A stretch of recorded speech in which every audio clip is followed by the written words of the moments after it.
Macmillan Audio presents Brothersong, written by TJ Klune, read by Kirt Graves.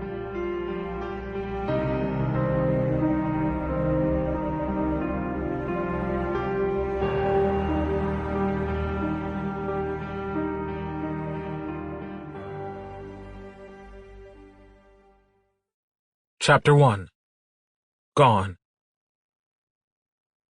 A wolf, my father told me once, is only as strong as his tether. Without a tether, without something to remind him of his humanity, he'll be lost. I stared up at him with wide eyes. I thought no one could ever be as big as my father. He was all I could see. Really?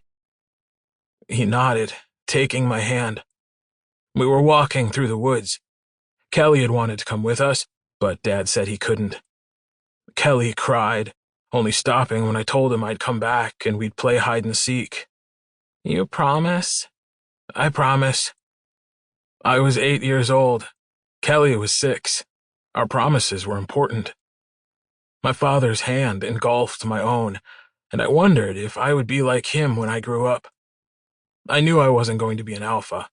That was Joe, though I didn't understand how my 2-year-old brother would be the alpha of anything.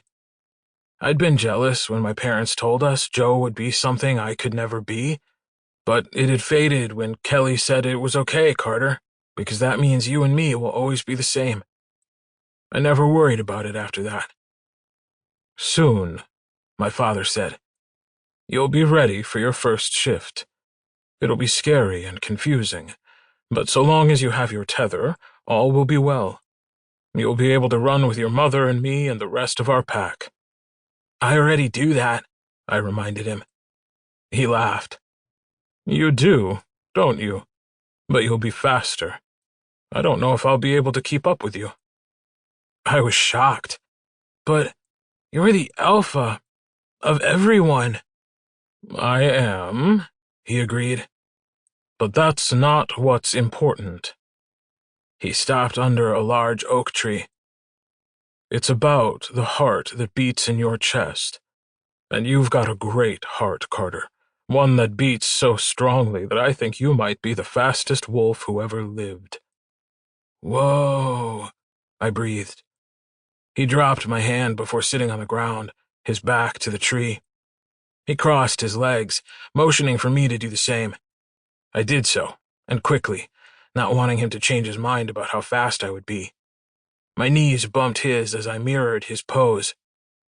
He smiled at me as he said, a tether to a wolf is precious, something guarded fiercely.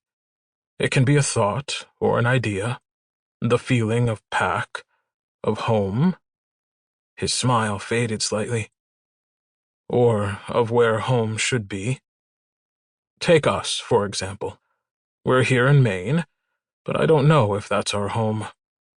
We're here because of what's asked of us, because of what I must do. But when I think of home, I think of a little town in the west, and I miss it terribly. We can go back, I told my dad. You're the boss. We can go wherever we want. He shook his head. I have a responsibility, one I'm grateful for. Being an alpha isn't about doing whatever I want. It's about weighing the needs of the many. Your grandfather taught me that. An alpha means putting others above yourself. And that's going to be Joe? I said dubiously. When I'd seen him last, he'd been in a high chair in the kitchen, Mom scolding him for putting Cheerios up his nose. He laughed. One day. But not for a long time. But today is about you. You're just as important as your brother, as is Kelly. Even though Joe's going to be the alpha, he'll look to you for guidance. An alpha needs someone like the two of you who he can trust. Sample complete. Ready to continue?